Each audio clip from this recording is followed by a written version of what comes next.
It's not about accumulating the most and being the best off. It's always about, putting the produce into the, larger life of, your family, your household, your neighborhood, your community.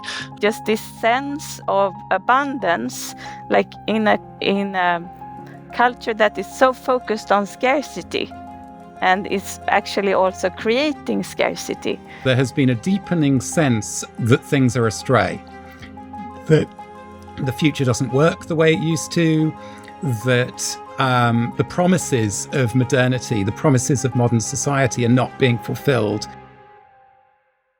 Welcome to Reality Roundtable number 5. Typically, we have former guests that have been on the podcast. This one are 3 new friends of mine. Firstly, Pella Thiel, a maverick Swedish ecologist, part-time farmer, full-time environmental activist, and a teacher in eco-psychology. She's the co-founder of Swedish hubs in the Swedish Transition Network, as well as something called End Ecocide. And I expect Pella and I will be fast friends going forward in the future. Second is Chris Smaje, who is a writer, social scientist, and small-scale farmer in Somerset, England. He's the author of A Small Farm Future and Saying No to a Farm-Free Future. And rounding out the roundtable is Dougald Hine, who is a social thinker, writer, speaker, and co-founder of the Dark Mountain Project, as well as a school called Home. His latest book is called At Work in the Ruins, which is actually how we organized this call thematically. How do people paying attention to this podcast, paying attention to the way that geopolitics and energy and culture is careening towards ruins, how do we take our first steps into living differently, doing things differently, specifically with respect to food and community? This is a great discussion. I hope you enjoy this roundtable.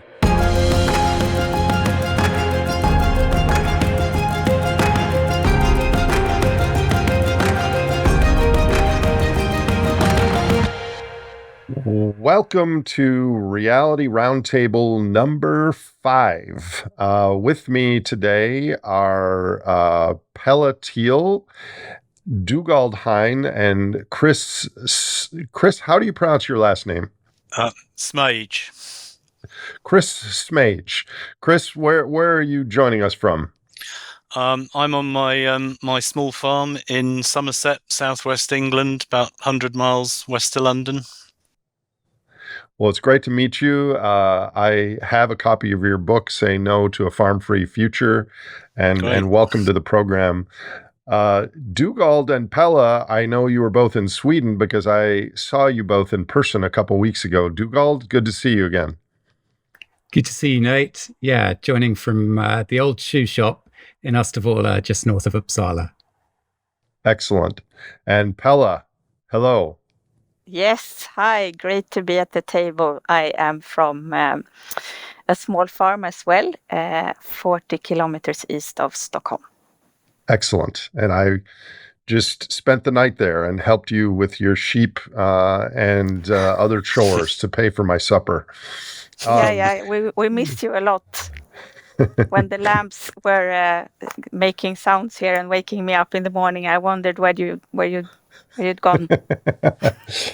So the reason that you are all on this podcast is because you are ready, to borrow a phrase from Dougald, at work in the ruins, trying to midwife society and culture towards what comes beyond our current overconsumptive, overshoot, environmentally damaging, resource consumptive, fossil fuel based situation. No one knows the future or what will happen, including me. But I do think that in the middle of the distribution, something like a great simplification, where our lives will be more intensely local, we'll have less technology and consumption, and we're going to require more interaction with other humans in our local environments. But probably we won't get too much warning for such a future. And now kind of the media and the government narratives are this like cultural anesthesia that keep most people from feeling the urgency of this path of cultural change. So you three are already working on this future in your own ways. And I would like to have you each start with a 5-minute or so overview on how to think about this and what is the thrust of your personal work in this space of more local, more community, more food in your local area sort of pathway. Dougald, can we start with you? Sure. Well, I guess maybe it's helpful to start by landing this at work in the ruins framing, because there's sort of two parts to it. First is there are ruins. And yeah, we might not be sitting in the ruins right now, but they are already written into the story to some extent. But the second part is acknowledging that isn't the end of the story, because there's also work to do.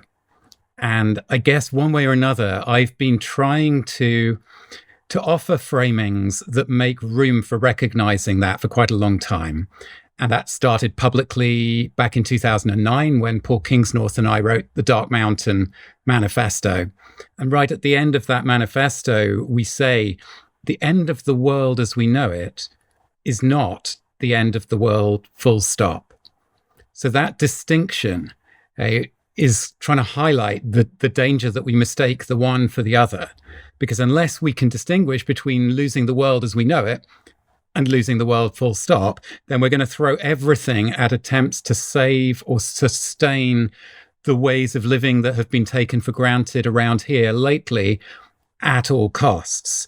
And I think that's actually how people end up, with the best of intentions and with some awareness of the depth of the trouble we're in, nonetheless advocating for and working for a path that I call the big path, that I think leads to the thing that you describe as the Mordor economy, Nate.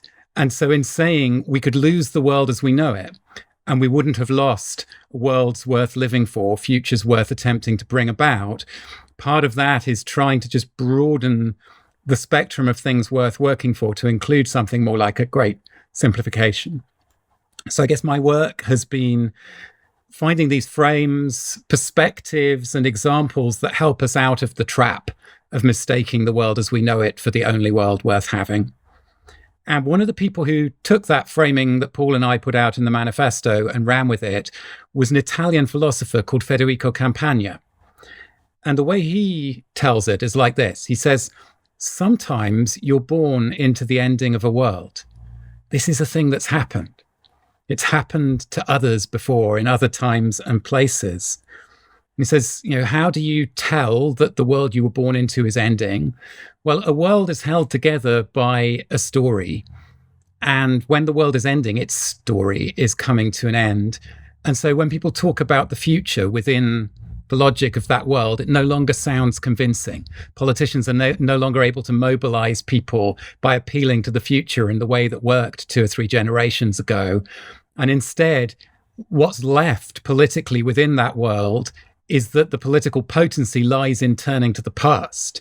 So you get, take back control, make America great again, these potent political slogans that appeal to the past. And that's not a mistake. It's not because people aren't advocating for the future convincingly or powerfully enough or trying hard enough. That actually tells us something about the moment we're at, which is that the future in the normal sense, which is some kind of trajectory that can be extended from the recent past through the present and on into a field of promise and continuity, no longer seems plausible even within our mainstream culture. So then Campagna's suggestion is, what do you do if your diagnosis is that you were born into the ending of the world you were born into?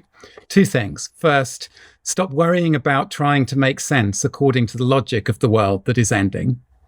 And second, look for ways to be making good ruins. Because when a world ends, it leaves things behind. And obviously, we know that there are plenty of toxic legacies that this way of living is going to be leaving behind, but that doesn't exhaust what's going to be left behind. And so maybe making good ruins includes, from the kind of moment in the story we're in, attempting to smuggle resources out of that existing story that is ending, that can be fragments, that can be material to work with for building futures that are presently unimaginable as the end of that story becomes more undeniable. And I feel like that's one of the things that brings the four of us together. So, if we say world's end, this is a thing that happens, people will say quite reasonably, yeah, but this time it's different. And so I think that's the last bit of the framing that's worth landing is, what's the nature of the difference? And the obvious answer, people say, well, this time it's global. I actually don't think that's quite as important as we often make it, because it always feels global in the world that is ending. But even when a world ends, there are things left behind, and that will be true too on this global scale. I think what's most different this time is that we've never had a situation in which so many of us were so far removed from having the skills necessary to meet each other's needs at the levels of communities and households. And I think that that's the real kind of unique quality of the kind of ending that we're headed into here, is that, cushioned on this, resource of fossil energy and on the global networks built up through colonialism, so many of us have been able to live oblivious to where our food comes from or any of the other things that meet our basic needs. And that's almost been a matter of pride. The fact that hardly anyone around here is involved in growing my food has been proof of progress, until it begins to dawn on us that this story, which is the story of progress, is coming to an end. And so now, in terms of the work in the ruins, or the work to prepare for the arrival of the ruins, I think a lot of that work has to do with rebuilding this capacity, both in practical terms and also at a cultural level, the capacity of being able to come together and meet our needs much closer to the ground than we've been doing around here lately. So I guess that's where I'd leave it for an opening. Thank you. I have written down lots of questions. My most visceral reaction is I wish all my podcast guests had British accents and were trained in British schools, because you all are so articulate and crisp in how you explain things. I'm sure it's something cultural or in the water or whatever. So let's, instead of interrupting each of you with questions, let's hear from each of you first. Let's move to another Brit. Chris, take it away. Right, no pressure on me now after that intro. Yeah, well, I guess the first thing I'd say is, I spend a lot of my time sort of making this case for the need for for a local future, and the fact that local food production is going to be key. So it's great, Nate and Dougald, you've already done my my job for me. Really, that's really key. But I suppose, what I would say is, ironically, I came into this, focused on the practicalities of farming, but I don't think that's the main problem. There's this kind of myth that only with sort of modern, high-tech, high-energy, high-capital food production can we feed the world. The reality is it's not that difficult for us to feed ourselves locally. And we can look for inspiration to, most parts of the world have got a kind of pre-modern, pre-industrial, very ecologically sophisticated systems of food production that we can learn from. One of our big problems, I think, is we've sort of got to get over ourselves in thinking that, that's in the past. We can't learn anything from that. It's backward looking. It's turning the clock back. Basically, we can learn from past agrarian systems, and we can argue all day about different farming systems, different techniques and crops and so on, but basically it's not that difficult to produce them in principle locally. The problem, I think, is the political and economic frameworks. Kind of, how do we get from where we are now to that local agrarian future? And I'm going to sort of leave that question aside for a moment and talk about what a small farm future looks like. I think we have a pretty good idea on the basis of what small farm societies of the past and present look like. And what they generally look like is small scale household based production. We're talking about individuals and families largely producing for their own needs in households, typically with a lot of de facto private property rights, sort of producing for own need, but that is kind of held within a larger community, a kind of moral economy.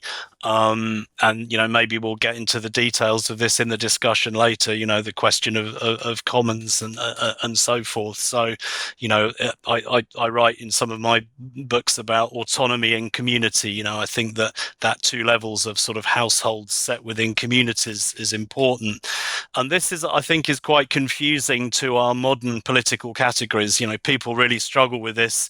On the left, people struggle with the idea of private property rights, families, household-based farming, and people on the right struggle with the idea of quite how communal and collective, the larger local structures around that can be. But are really important.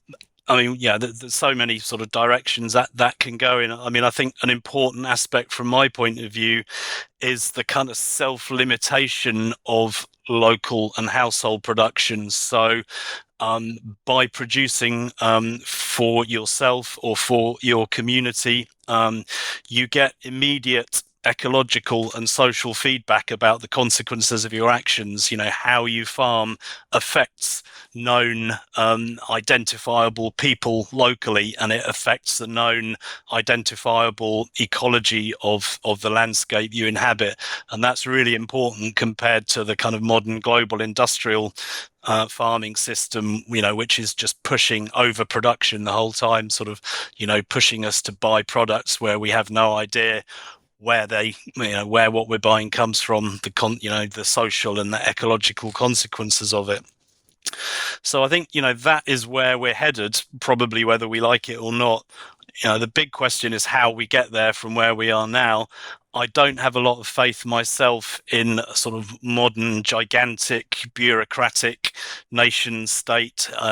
People, the question I always stumble on is, so what do you think the government should do? What 5, policies would you suggest the Prime Minister implements? I think, we're too caught in that sort of old model that Dougald was talking about. I think where renewal is going to come from is, if it comes at all, is from the margins, is from people innovating out of necessity.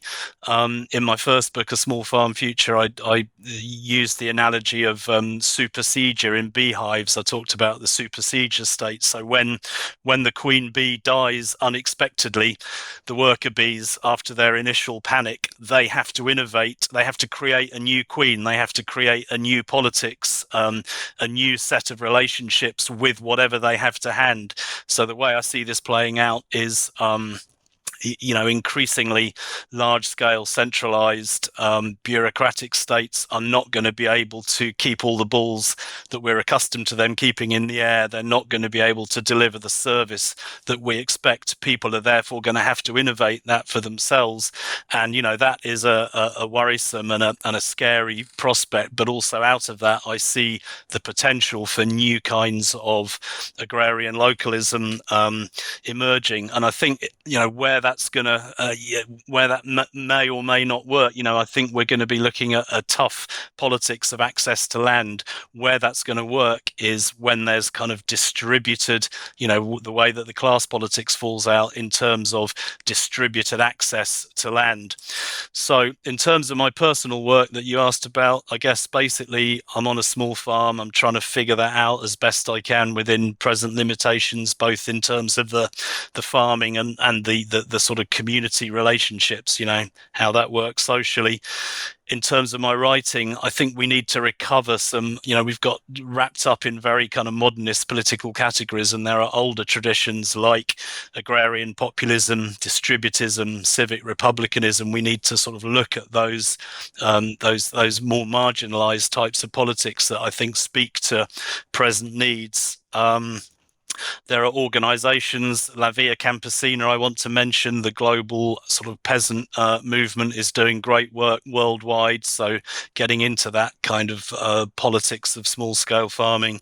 Here in the UK, the Ecological Land Co-op trying to sort of decommodify access to land and enable new entrants who maybe don't have huge amounts of money available to get established in farming. And also, I know you don't like it, Nate, Just Stop Oil. I've had a sort of a very bit part to play in climate protest here, and a thing that interests me is trying to turn that moment of protest and that moment of civil disobedience into a politics around food and land locally.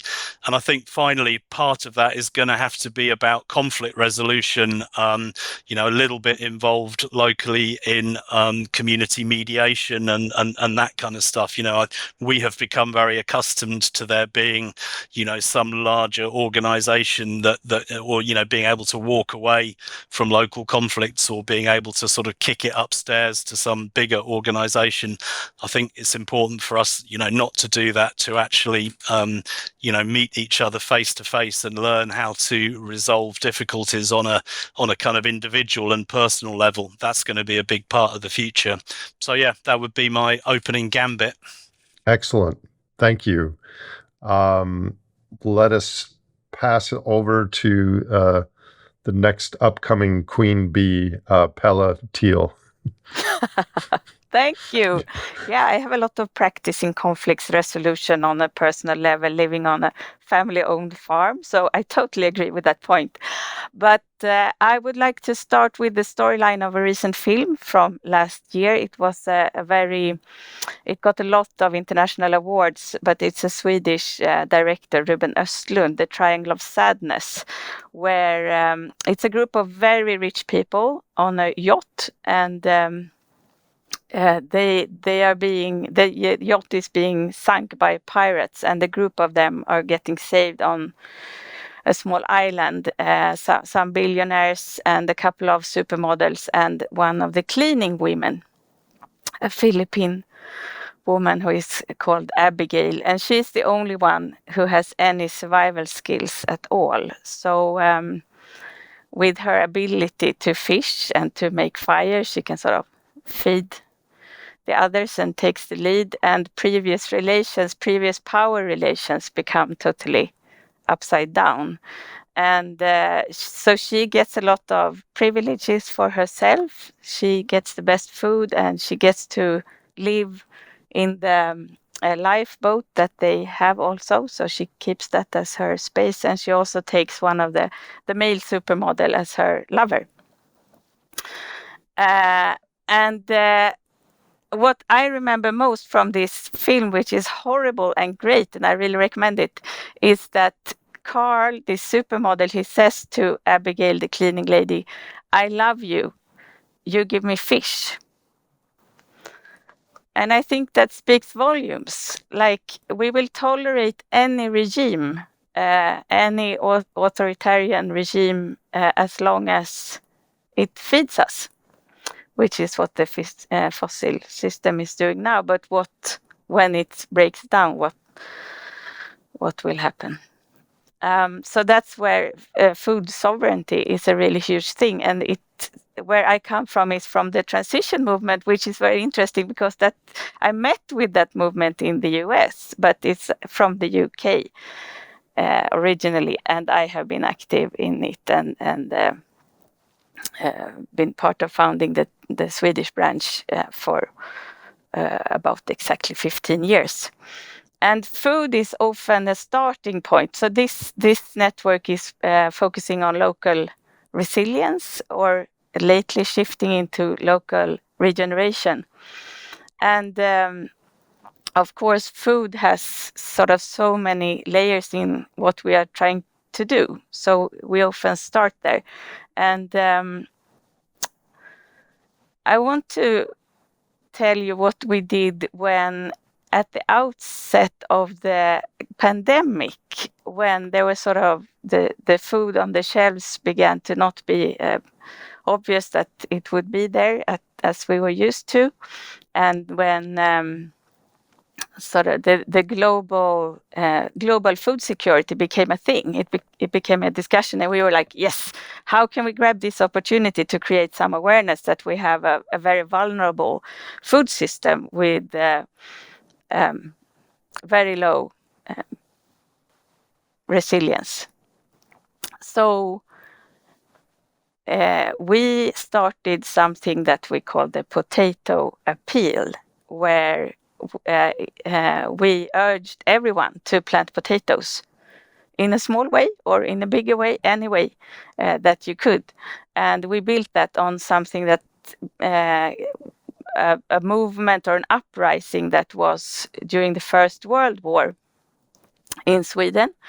The Potato Uprising, it was called, when 250,000 people, mostly women, were marching to urge authorities to feed them because they couldn't feed their kids. And this is said to be maybe the closest that Sweden has been to a revolution. And at that time, authorities responded. So they urged people to plant. Also in central Stockholm, and they were giving out free seeds and potatoes, and built on food security. And I have this very great picture. It's a great picture where it's sort of these big placards in the central Stockholm, and there are men, very nicely dressed men with hats and ties, and it says on one of the signs, it says, "Plant potatoes or you will starve next winter." This is such a great case of communications. They were quite frank in their communication. Plant potatoes or you will starve next winter. And the other one is saying, everybody's planting potatoes except boring people. I love the communication from the authorities. And sadly, this is not what we are seeing today.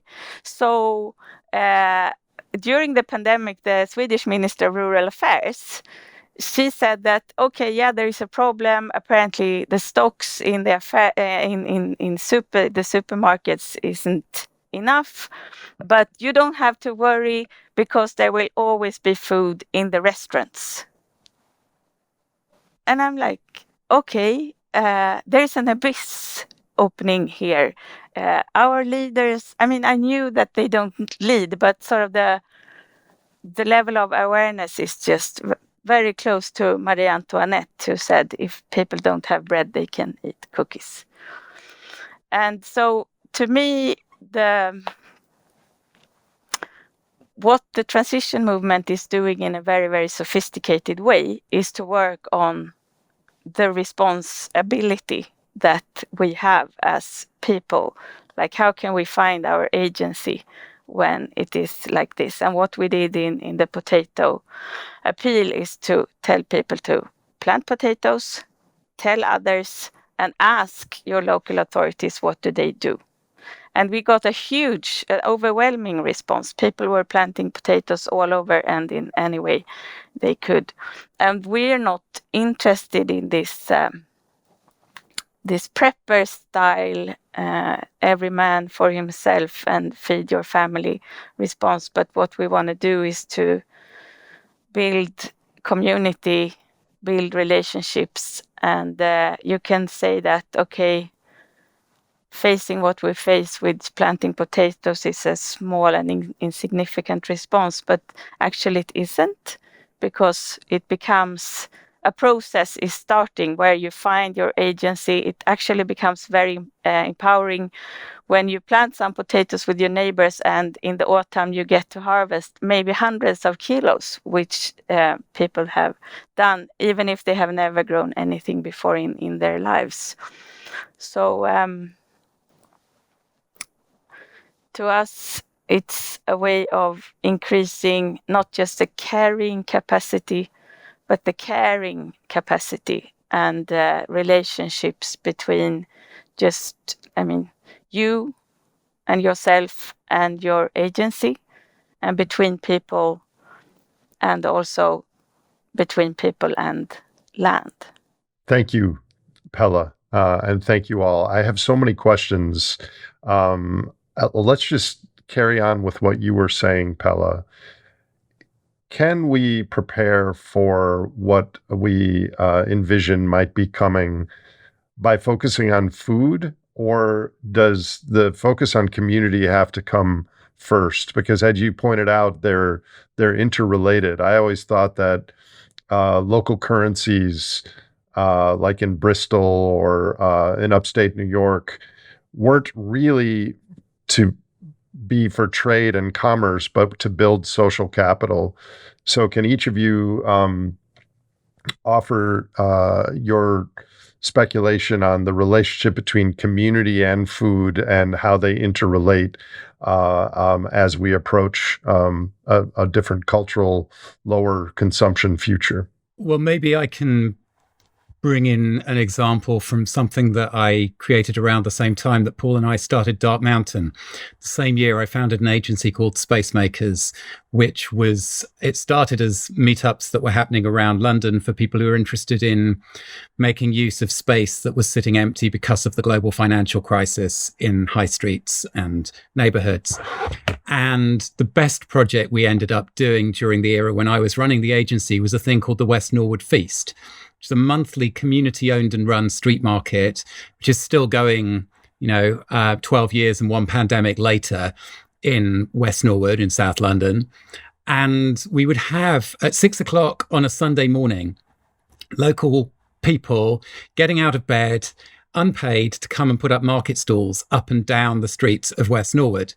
And I used to think, maybe these people always secretly had a burning desire to run a street market. But I don't think that's what it is. I think it's that the street market is giving people an excuse to do something that gives them a great deal. And that has something to do with the fact that running this together as a community, it's outside of the logics that dominate the societies that most of us have grown up in, because these societies are dominated by this twin logic of the state and the market. The logic of the state is people do things because they're told to by people who have power over them. The logic of the market is people do things because they're being paid money, and if they don't gather enough money in the course of a month, then they're homeless next month. And the only reason why human beings are here at all is because for almost all of our history, we had a greater range of reasons why we come together and do things than those two powerful, rather sort of brute, simple logics that have come to dominate a vast area of the social terrain of modernity. And so, why was I, at the same time as writing the Dark Mountain Manifesto, running these projects to create community-owned street markets? Because it was a way of learning about and practicing the skills of coming together to do things for reasons other than because we've been paid to or told to. And I think that there's a hidden capacity there that's just not on the not on the map of either the market or the state policy-making world. And that, if anything is going to make things turn out less badly than we mostly think that they're going to in the time to come, that hidden capacity of what happens when people come together and do the work of being human together, that's where it might come from. And our motto when we were running those projects with Space Makers was, people are good at being people. We've been doing it for a long time. And if we are finding ourselves in situations where everything seems to be really dysfunctional and really badly done, it's probably because of something we've not been doing for very long at all that's got in the way of our evolved and cultural capacity for being human together and finding solutions at a human scale. So that's the level at which I've tried to push the importance of community alongside of. It's not one or the other, but if we don't attend to that part of it, then our attention to food will end up falling down traps like the kind of individualistic prepper mentality that Pella was describing. Yeah, I'm increasingly thinking about calling it pro-social prepping, which is much along the lines of what you were just describing. Chris or Pella, do you have follow-up thoughts to that? I mean, maybe I could riff a little bit on the, kind of what I was saying about moral economies and the relationship between household farming and commons. I mean, if, agriculture is complicated because there's times when, you kind of need all hands on deck, but some of the time, sort of ordinary human nature being what it is, there's some things that people just sort of get on with sort of better on their own, and you can, there's all sorts of the more that you amplify relationships around certain tasks, the more people fall out over exactly, which way should you weed these carrots or whatever, so if you look at a lot of traditional historic agrarian systems, they're very, very cleverly find ways to give people autonomy when autonomy is what's needed, create collective labor when that's what's needed, and share the harvest, so it's not about kind of personal accumulation to to grow as many carrots as you as you possibly can and sell them. It's more that you just don't need 30 people weeding a small patch of carrots and disagreeing about it, but you do sometimes need to bring people together. One of my teachers, Paul Richards, has he did his work in West Africa, Sierra Leone, with Swidden farmers, where burning, you got to burn the secondary forest to establish the crop. That's a big collective job. Scandinavia, interesting stuff with Swidden farming historically, maybe particularly in Finland as well, so you bring people together, and the way that the farmers did it in Sierra Leone is by brewing beer and throwing a party. So the farmer that makes the best beer and throws the best party gets the people, they come do the work, and then it's also pro-social. And you look at a lot of commons, they are about managing the larger aspects of the landscape. I've called it in some of my writing the elemental commons. You can't manage fire risk, you can't manage watersheds and irrigation, you can't manage certain aspects of soil management as an individual farm, so you have to come together as a community. But then there's other aspects where everyone is different, everybody wants to do their own thing. And then in terms of the harvest, we are intrinsically reliant upon one another. It's not about accumulating the most and being the best off. It's always about, putting the produce into the, larger life of, your family, your household, your neighborhood, your community. And so we can really learn a lot from historic agrarian societies that, they faced all of this very directly. And if they got it wrong, it had very serious consequences in a way that we've insulated ourselves from in modern society. But the way that we've set up this conversation, we can't insulate ourselves from that long term. So we really need to learn from this kind of clever dance of household, community, commons, collective landscape management, and so on. Everywhere is different, but that's the challenge before us. Yeah, I would just add that I think the food and community, they are inseparable. As Chris is saying, I mean, why don't we have community? To have community, you have to need each other. And when you are trying to produce your own food, and you will know this because we had a plan to do something when you came to my place, and it totally didn't work out because of circumstances with this sheep. And that's what happens when you are directly working with living systems. If you are a gardener, if you have a farm, like if you're interacting with living complex systems, you will become humble, because it won't work out. You may have a plan, but it won't be like that, because there is so many factors. And as Chris is saying, that's when you really realize that I can't do this on my own. And that's where community starts. And also, I mean, both when you produce food and when you consume food, when we have community, we share a meal, a small meal or a big meal or a party. And to me, at this time of the year, like harvest time is when there is such abundance. I feel so rich. I can go out and I can just get a lot of food, and I have so much food that I want to share it with people.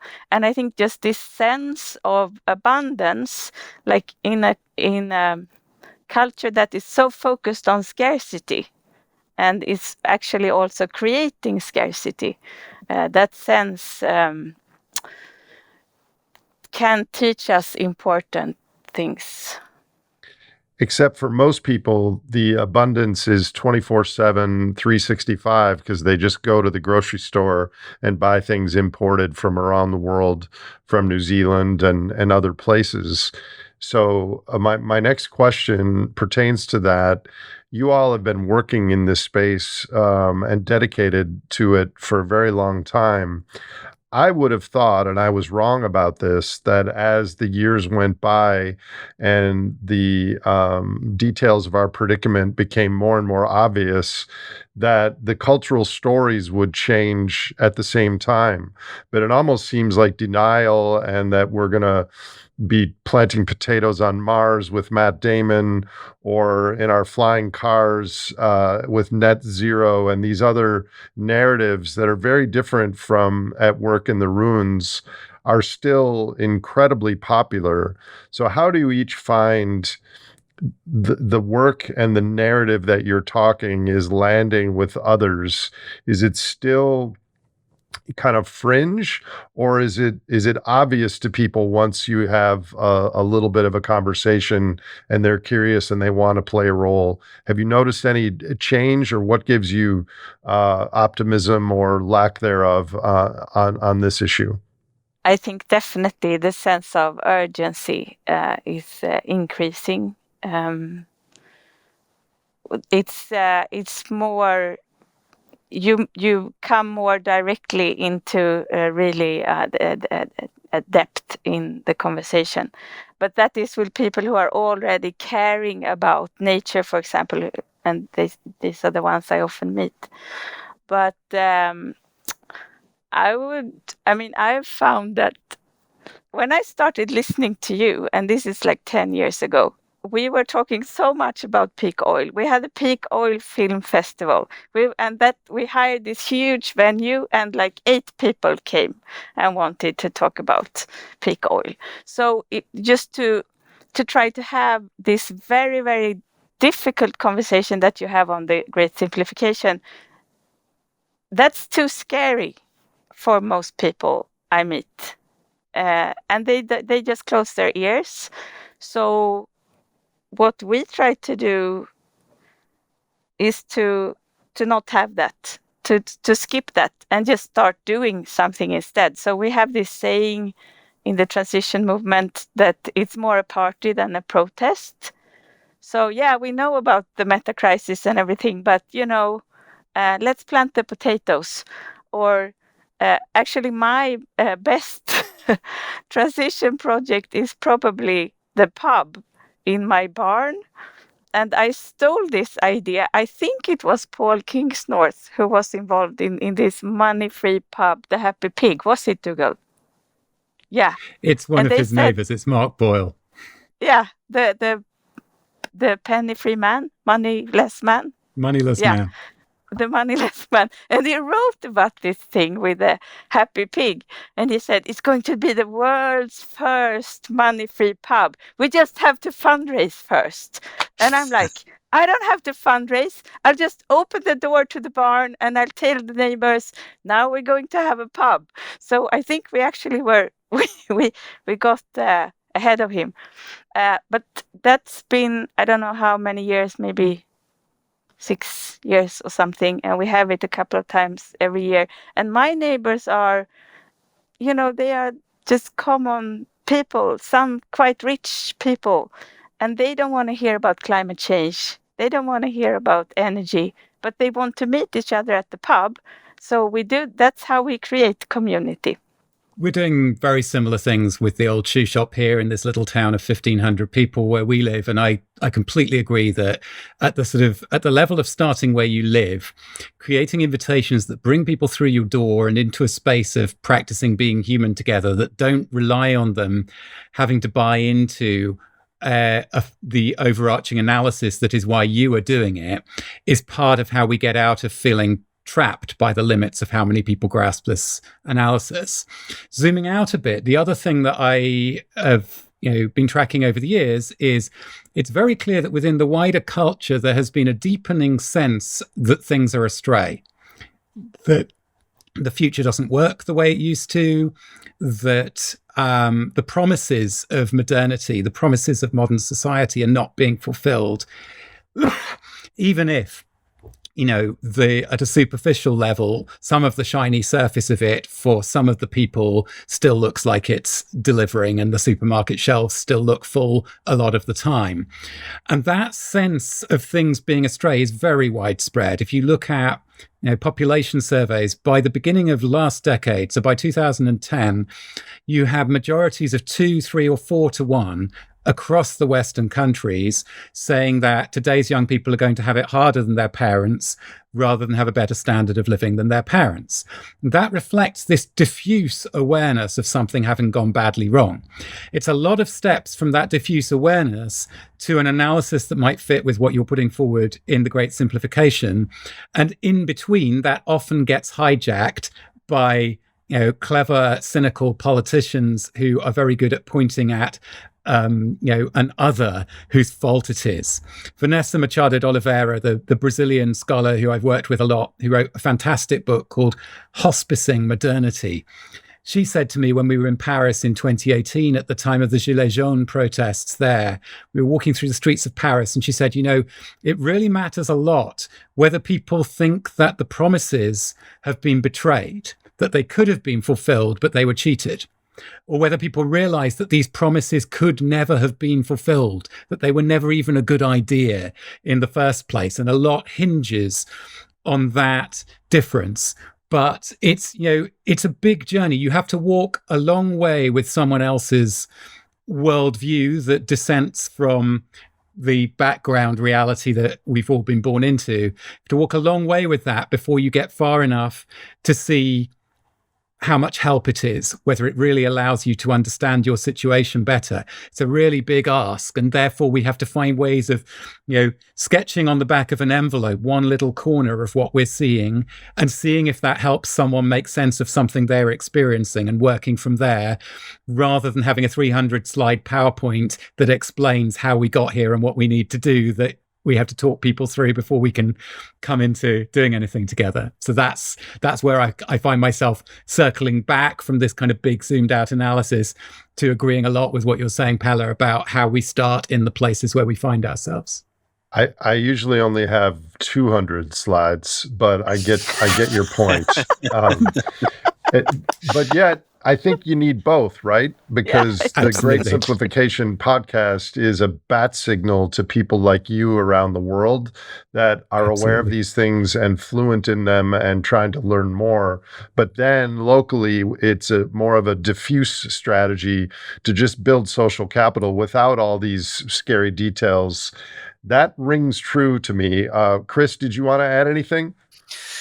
Yeah, I mean, I think, your question, the way you set it up, I think is right. In some ways, the sort of 24/7 global food commodification system, is dominant, and alternatives are niche. And, I spend a lot of my time, my recent book, Saying No to a Farm-Free Future, kind of arguing with that kind of techno-fix, eco-modernist mentality. But beneath that, I think there is change. And, in looking for positive signs, I think a lot of young people are much more knowledgeable and energized about local food. I mean, when I started in this kind of sphere, you didn't become a farmer or a grower unless, either your family, you inherited it from your family, or you did really badly at school, whereas now a lot of young, thoughtful people are occupying this space because they're aware. I mean, I think there is this narrative among older people. It's like nobody wants to farm anymore, and there's almost like this cultural memory of being a kind of peasant under the thumb of the aristocracy, or being kind of screwed, the Great Depression, being screwed by the banks or whatever. So that's why this has to be a collective movement, and not a response to present times, not a harking back. But it is in some ways it's a hill to climb. The whole notion of seasonal food has almost disappeared. Here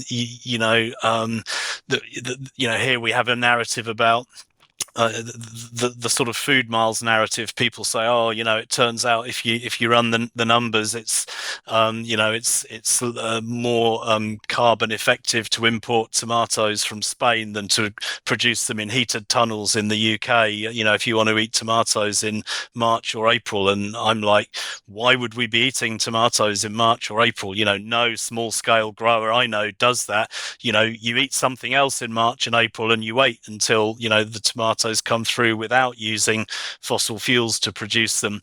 And that leads into I guess Carnival and Lent. It's like I don't know, is this just a British thing, but we kind of have Shrove Tuesday. You eat pancakes and then you fast until Easter, whereas now we kind of eat pancakes on Shrove Tuesday and then continue stuffing our faces through until Easter. And we have this narrative that's a great achievement of modernity, but it isn't really. If you look at the health indicators, ultra processed food, obesity, lack of knowledge about local seasonal whole food. So we need to kind of get out of that narrative.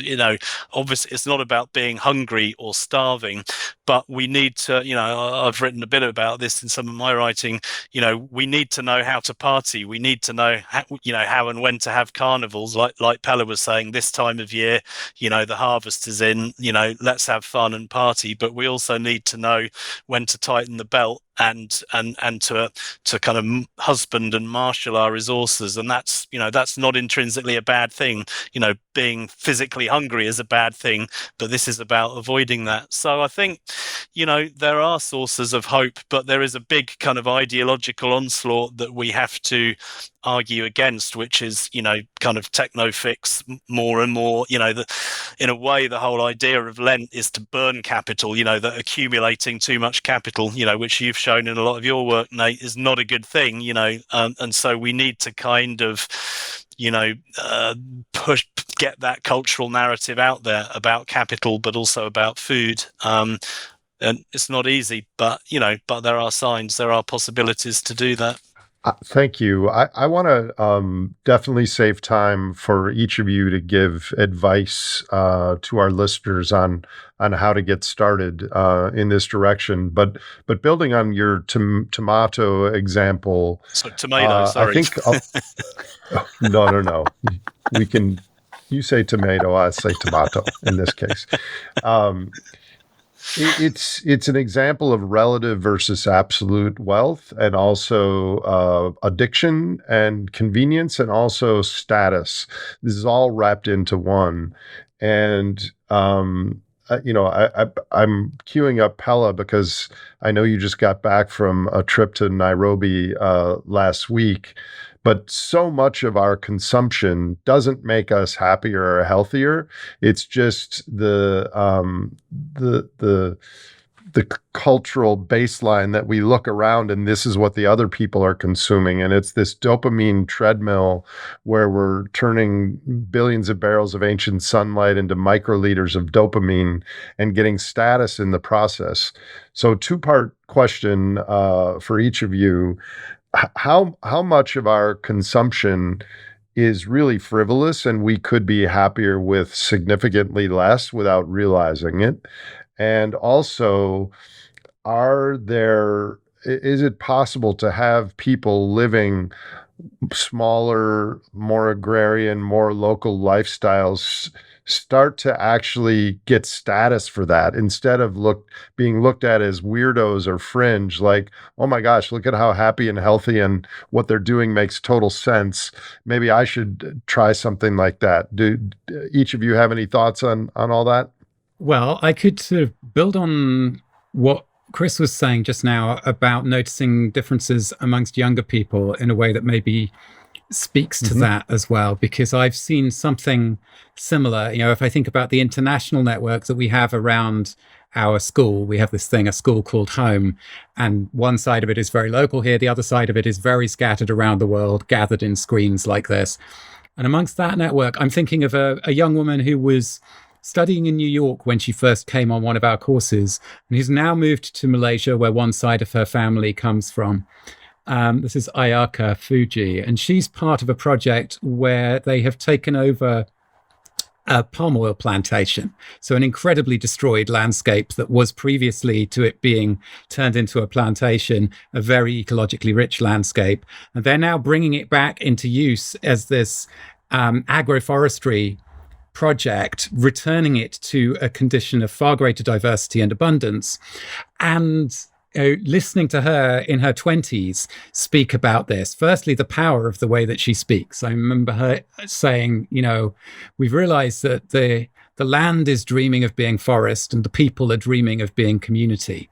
And that journey is one that we have to go on together back from this desolated place that we've ended up in, which is absolutely that kind of place that looks a lot like addiction. Even if superficially it might be abundance when you see how full the supermarket shelves are. And she was talking about how sort of friends of hers who haven't made that leap express a kind of longing to her. And it's also a longing that often involves a bit of a kind of projection of imagining that it's a total break. And so part of the message she's feeding back to them is, it's not that total. I've still moved backwards and forwards between the city and the farm, because we're not yet in a place where we can live on the farm. But it's a journey that, I see people in that generation going on. And the other part of that is because of how deeply aware and shaken up by climate change so many young people in that generation are. And I think maybe you sort of had to be in Europe during that moment in 2018, 2019, to experience quite how different those climate movements in their first eruption of Extinction Rebellion and Fridays for the Future were. And part of that was because, it was large numbers of people, many of whom had no background in activism, of all ages, getting sort of pulled across almost an initiatory threshold out of the reality they thought they were living in into a wake-up call to, we're not going to stop the ruins. We're going to have to find some way of making life work in a very different world. And when that narrows in to just being about climate, then it leads to a whole set of risks, which you've unpacked very well, Nate, in your Just Stop Oil sequence. But a couple of things that really struck me this summer. One was I was invited to speak to a group of journalists from across the Arab world. These were investigative journalists, and they had asked for this summer school that was being created for their network to be themed around telling different stories around climate. Because they said the whole story that we're telling journalistically around climate change doesn't work. And the most interesting thing I heard in that session was a journalist from Jordan who was almost apologizing for the fact that they couldn't do, climate movements that went out on the streets and demanded that the politicians just do something because of the restrictions in lots of these countries. She said, we don't live in a free country like you guys do. She said, but the closest thing I can think of in Jordan is this food sovereignty movement where people started organizing to grow wheat in the gaps between houses in towns and villages. And now when you go to a bakery in Jordan, you can choose to buy this thing that's called the people's bread, which is made from the wheat that's being grown by people taking part in this movement. And I said to her, you shouldn't be apologizing for that. You should be teaching workshops to climate activists in Europe. But then the next week, I was talking to someone who's deeply involved in XR, who was telling me that they're starting to see local groups that have kind of gone back from the big stunts in capital cities and gone, no, actually, we have to get into the poor communities we're in the north of England, where I grew up, where I used to work as a journalist, and get involved with the fact that people are struggling to feed themselves and heat their homes, and that the government isn't going to come and sort that out. And so at that point, you start to see something like Chris's description of the supersedure state arising out of the dawning recognition of just how messed up the system is already in many of our countries, even as that system continues to deliver for the top, whatever proportion of the population it is who still get to experience the full shelves in the supermarket and aren't having trouble paying for it. Yeah. So to me, that's how this is starting to play out. But I'd be really curious what things others are picking up on that match up to that or complicate it. Yeah, can I build on that? Because I thought it was so interesting with what you said, Dougald, on this, that what's different this time is that we don't have any skills. We are we are so helpless, and we have the state, especially maybe in Sweden, we have this total trust in the state to deliver what we need. And in the transition movement, we're talking about reskilling. And food production is a huge part of that, but it's not the only part.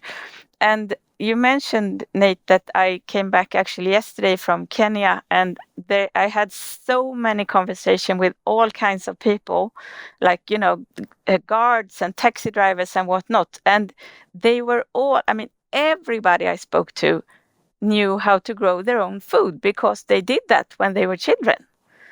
And that's kind of 3-4 generations for many of us. And I think this climate framing has actually, it sort of puts us also into helplessness, because we are talking about it as a huge global thing. And then what can I do? I'm very small. It must be the state or the market that delivers on this huge crisis. And so I want to show you, because I have this group in Kenya that I'm supporting. It's the Mabinju Powerhouse Youth Group. And these are people who, they dropped out of primary school in their little village, and yet they have started this initiative. It says mitigating climate crisis through afforestation. So in their village in Western Kenya, they are developing permaculture systems, they are restoring lands, planting trees, and mitigating climate crisis. And to me, that's it's so humbling. Like, if they can do that with their very small means, then what can we do if we actually start taking our responsibility and our agency seriously?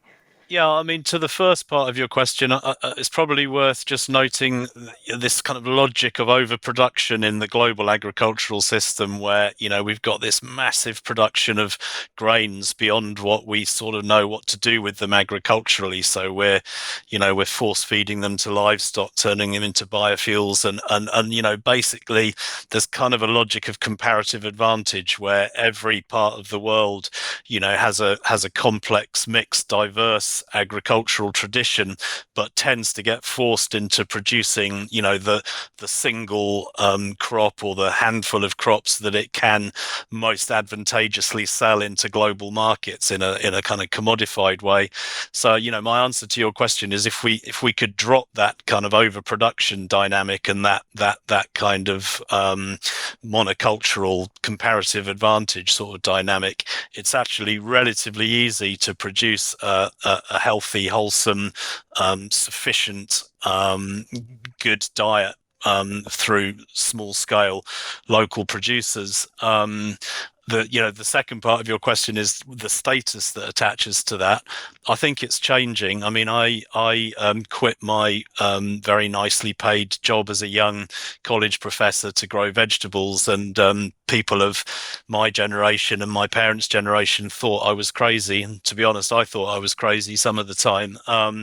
But when I was a college professor, nobody ever said, "Oh, can I come to your lecture hall and, spend a day, working with you?" Whereas we get requests the whole, "Can I come to your farm? Can I stay there? Can I help?"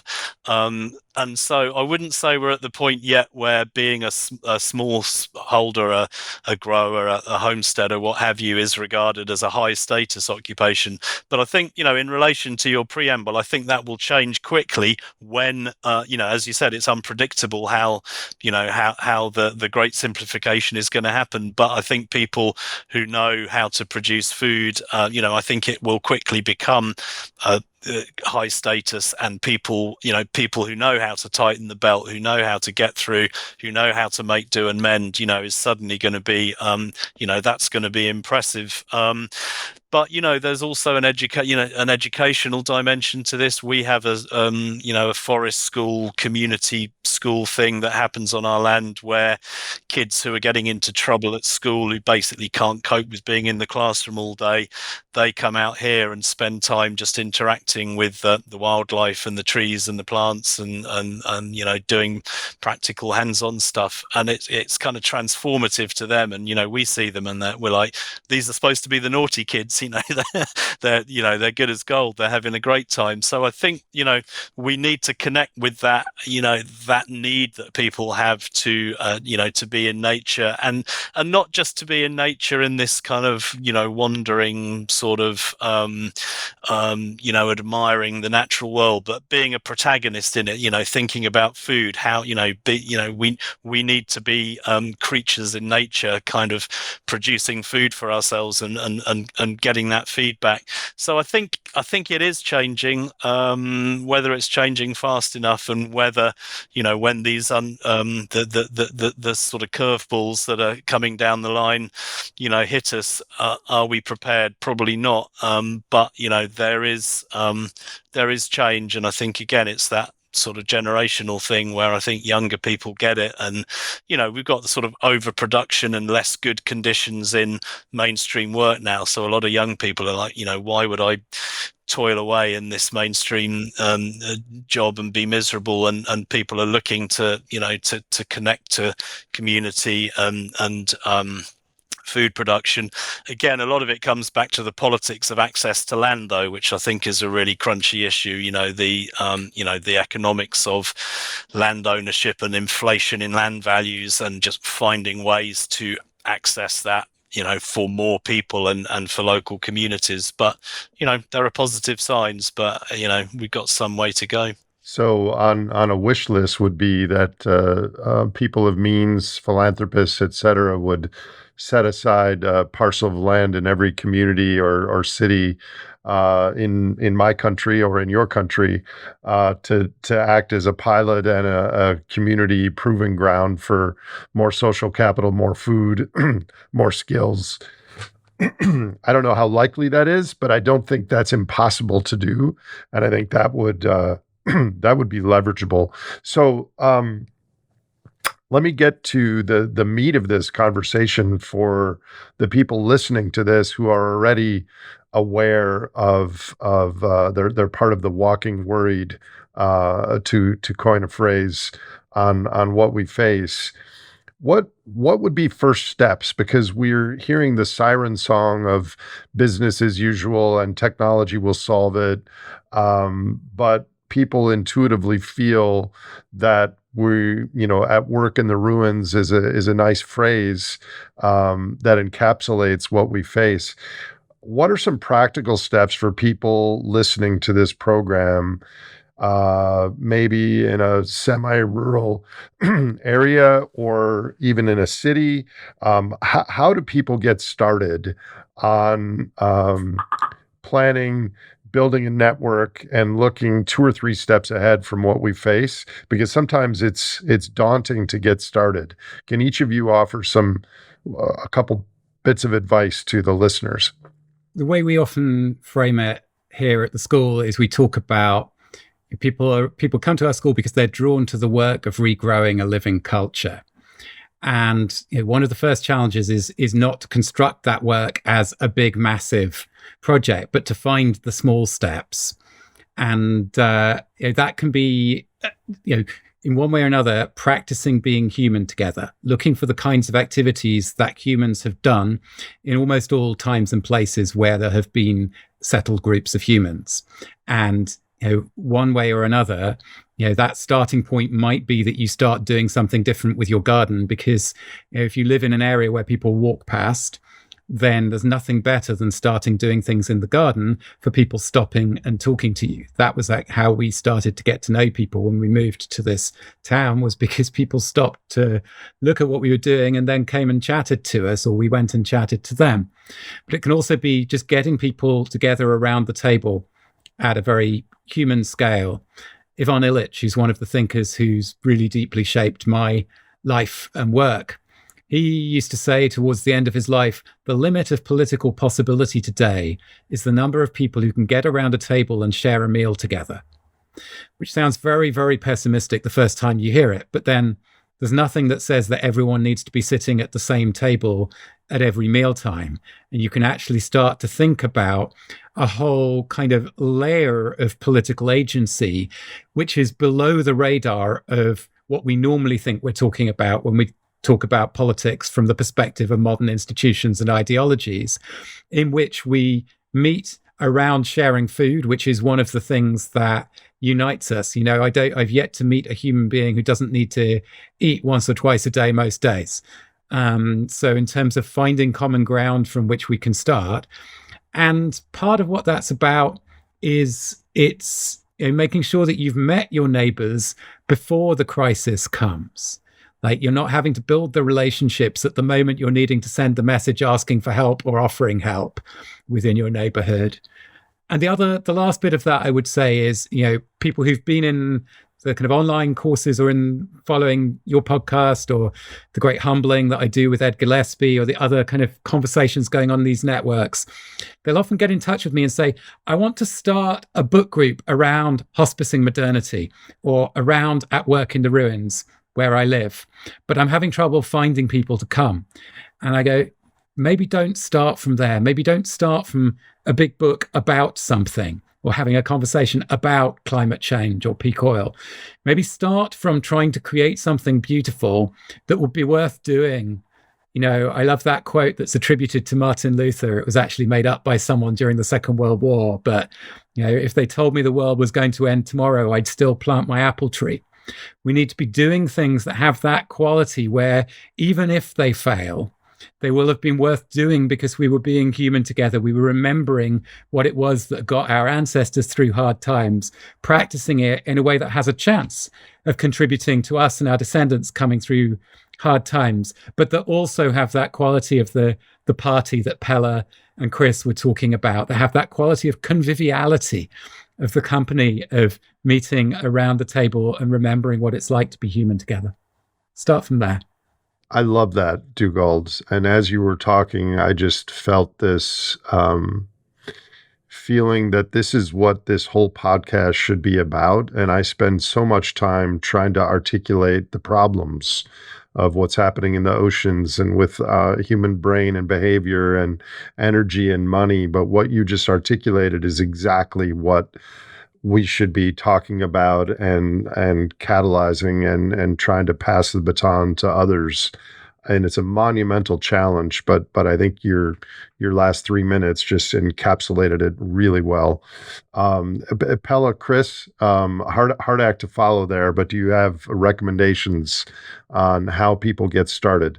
I mean, in terms of getting started with practical local food growing, I mean, what I would say is you know, just do it. Start learning how to do it, how to produce food. What I would say is there's a big difference between doing it commercially and doing it, you know, for self or community food production. So, you know, allotments, community gardens, that kind of stuff is great, and you get drawn into, you know, you kind of get drawn into the big system if you're trying to do it commercially, but there's still scope for, you know, small scale local growers and so on. What I would say there is be cautious of sort of gurus, and, you know, I guess humanity, we've got this great tendency to sort of you know, it's almost like these agricultural stories about the you know, the giant beanstalk and so on. Like, people think that, you know, that someone's got this great new wheeze that's going to make it really easy to make a lot of money. You know, there are these books, you know, how to make $100,000 off a quarter of an acre or whatever. So be really, you know, you can do that. You could, well, I don't know if you can do that. You know, you could, you know, you can work on efficiency and work on, you know, your marketing and all of that. But, you know, as I was saying earlier, connect to the older tradition. You know, there's nothing new under the sun. You know, there are no real shortcuts in agriculture. You know, we've got solar energy coming in, we've got plants or animals, you know, you tend them, you produce produce food. So don't get too excited about, the latest, kind of whiz new technology. And you kind of get that in the alternative farming movement as well as in the kind of techno-fix eco-modernist space. But the other thing I'd say, obviously it depends on where you are, but I think the category of existing traditional family farmers, people on the sort of medium scale, I mean, maybe there's not many of those left in many places, but there are really, people who own land, people who are farming a couple of 100 acres or whatever, are going to be really critical in terms of access to land and, drawing them into this narrative. They're often worried about succession, don't necessarily have someone to leave the farm to, interested in new ideas. And it can be very possible to develop a new small enterprise that you stack on an existing farm and build relationships with existing farm communities, not the big corporate agribusiness stuff, but people who are kind of like young people, like urban people. They're invested in their community, and how that plays out, the kind of politics of access to land is going to be really critical. So, and a lot of farmers are really interested in new entrants, stacking enterprises, doing new things with their land. So, sometimes making it available for non-commercial, community allotments or what have you. But yeah, sort of don't just connect with the usual suspects and sort of like-minded people in your immediate neighborhood, but kind of reach out into the agricultural space, and that can be challenging, might not always work, along the lines of what Dougald was saying, but it can do. And actually kind of getting into that space of rural land ownership and sort of connecting with good people there, I think is going to be really critical. So as you said, the ruins are sort of inbuilt already, but actually flowers can also grow from the ruins. And I think maybe the greatest responsibility that we have is to find out what we long for, find our vision, find the most beautiful that we can create together, and start moving towards that. If we can't even envision a beautiful world, we will not build it. And this, I find that this is actually something very, very difficult to do, and maybe impossible to do on your own. So to do that, I think you have to find the others in some way. And maybe they are not in your place. They can be somewhere else. But to find your tribe that you can hold each other in this potential, in this vision, has been very, very important for me.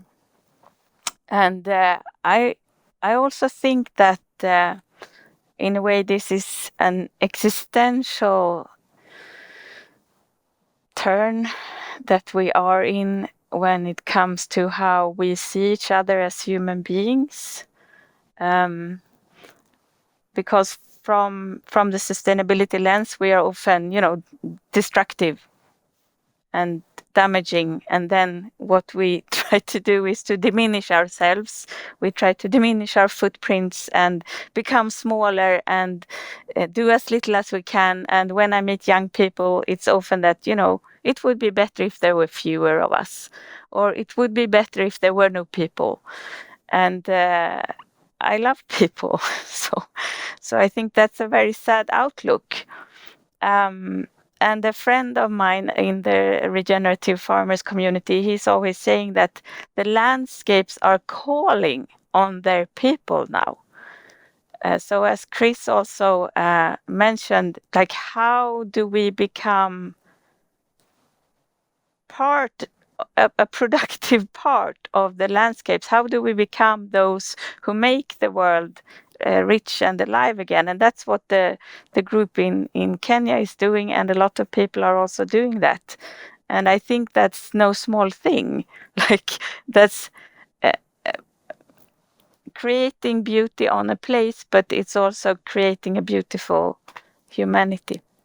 I'll have to have you back another time, because I know this is only one of your many hats, and you're working on rights of nature and ecocide and things like that. But I think that's a beautiful, what can the land is calling the humans. I feel that on the small bit of land behind the office here. There's a vibrance and something that I feel connected to.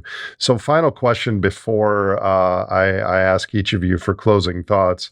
How would you change that advice to young humans listening to this podcast? All of you, either currently or in the past, have been teachers of young humans around the world. What advice do you have to 18 to 25-year-olds who are listening to this, who are aware of what we face? What would you say to them?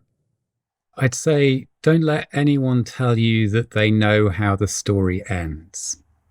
That's not to say that there aren't lots of things written into it already, lots of possibilities that were there that have gone away. But one of the things you'll notice among the people who are 10 or 20 or 30 or 40 years older than you is that some of them have fallen into a place where, when it finally broke in on them that the future they were promised wasn't going to happen, they flipped into thinking that they know exactly how, and sometimes even when, it will all be over.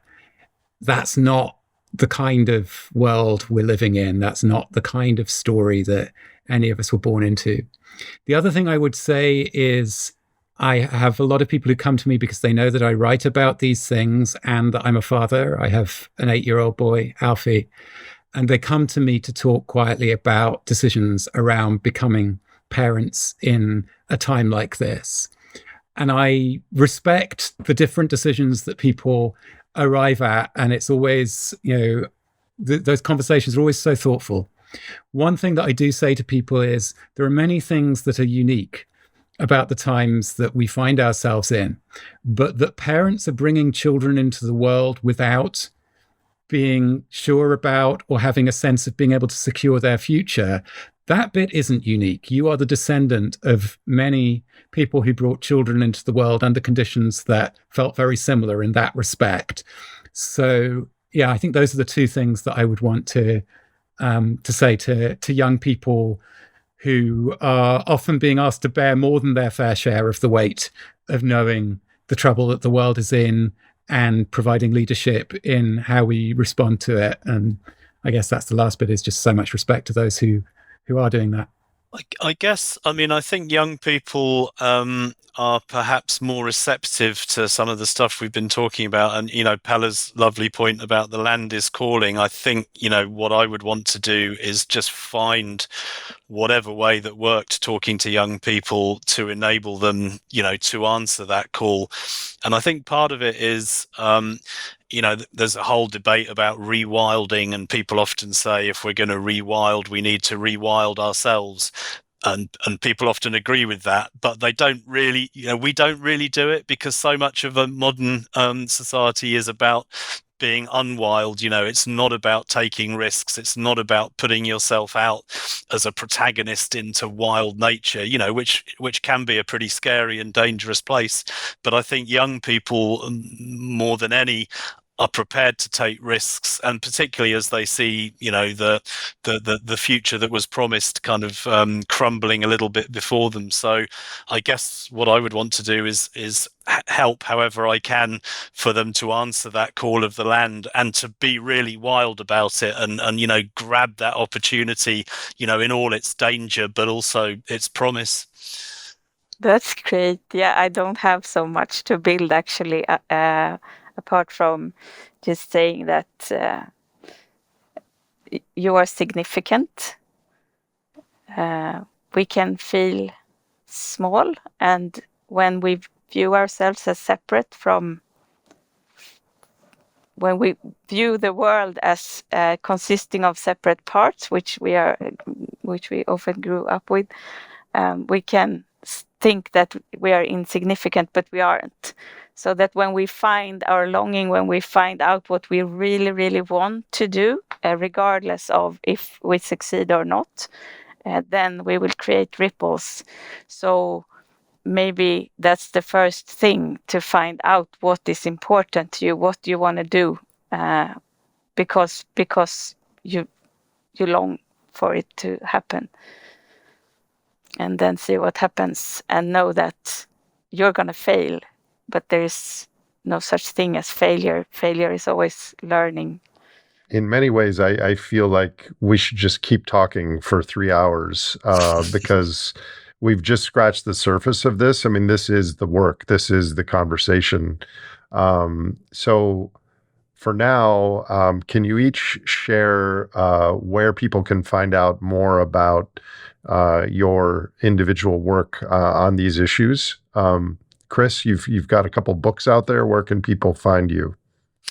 Right, so yeah, I've written 2 recent books about this: A Small Farm Future and Saying No to a Farm-Free Future, both published by Chelsea Green. I also write a blog which has quite a lively bunch of commentators from all over the place, and you can get my book in all the normal outlets, but if you come to my website, chrissmaje.com, have a look at the blog. There's a lot of material and a lot of lively discussion on there, and you can contact me through there. Yes, I have a problem because a lot of the things I do is in Swedish, but I have a website, pellathiel.se, pellathiel.se. And but I don't think, don't follow me. That's also an advice. Create your own initiative. So go to transitionnetwork.org and look at the resources there. Dougald, I'll let you advertise your own work and also end us on a closing British articulate pithy phrase. Oh, well. So, I also have a book, which is also published by Chelsea Green. So big shout out to Chelsea Green for creating space for books in this area. And my book is called At Work in the Ruins. I have a podcast that I started in 2020 with my friend Ed Gillespie, who describes himself as a recovering futurist and sustainability consultant. And we call that The Great Humbling. So we've been plowing a similar furrow to you, Nate. And then my new writing and new episodes of the podcast and all of the rest of it, I put out on Substack. My Substack is called Writing Home. The school here is a school called home.org. And as I say, we call it a school for those who are drawn to the work of regrowing a living culture. And I guess that's the bit that I would add to what Chris was saying about rewilding ourselves. Rewilding ourselves done properly is not going feral. It is going cultural. It's reculturing ourselves. It's remembering, a human culture is a way of living within limits, making sense of and making meaning within limits, and living in an awareness of the costs and consequences of our living. And so that's kind of, to me, that's the journey that we're being invited back into by the land, by the times, by the trouble that's around and ahead of us. Thank you all. You are my people. I feel at home in conversations like this. And thank you all for your continued work, preparing others and passing the baton to like-minded humans around the world.